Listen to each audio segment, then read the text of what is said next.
Mheshimiwa Spika, nimpongeze pia Mheshimiwa mbunge kwa kuwa mfuatiliaji wa masuala yanayoendelea duniani.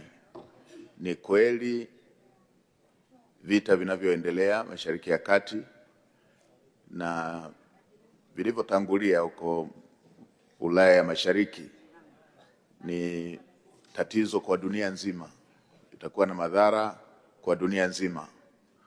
Na Tanzania sio kisiwa, ni nchi ambayo inategemeana, inafanya biashara, inafanya mawasiliano, lakini pia na mashirikiano na nchi zote duniani.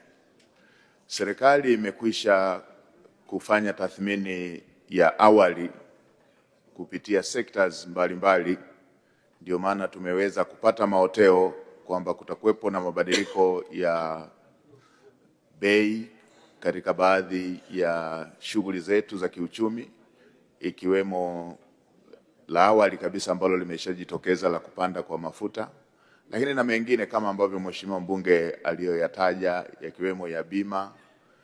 Lakini kutakuwepo pia na matatizo yatakayojitokeza yanayohusiana na matatizo kwenye masoko ya fedha kule duniani, ambako sekta binafsi na serikali tumekuwa tukitumia kama chanzo cha kupata fedha za kutekeleza miradi ya maendeleo kwa njia mbalimbali. Sasa serikali katika kukabiliana na hilo, moja, tunajua tutahitaji zaidi, kama ambavyo Mheshimiwa Rais alikwisha kutoa kauli, tutahitaji zaidi kutumia rasilimali za ndani katika kuweza kuhakikisha kwamba tunatekeleza miradi ya maendeleo, ili shughuli za miradi ya maendeleo ziendelee na nchi iendelee kusonga mbele.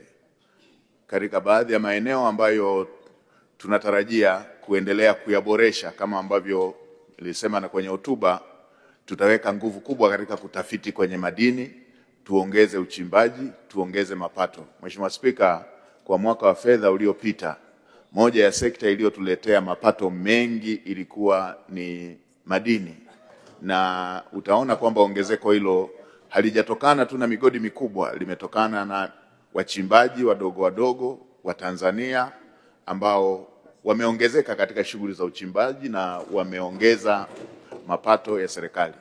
Hata mwaka jana kwenye makadirio ya wizara walitakiwa wakusanye takribani zaidi ya trilioni 1.2.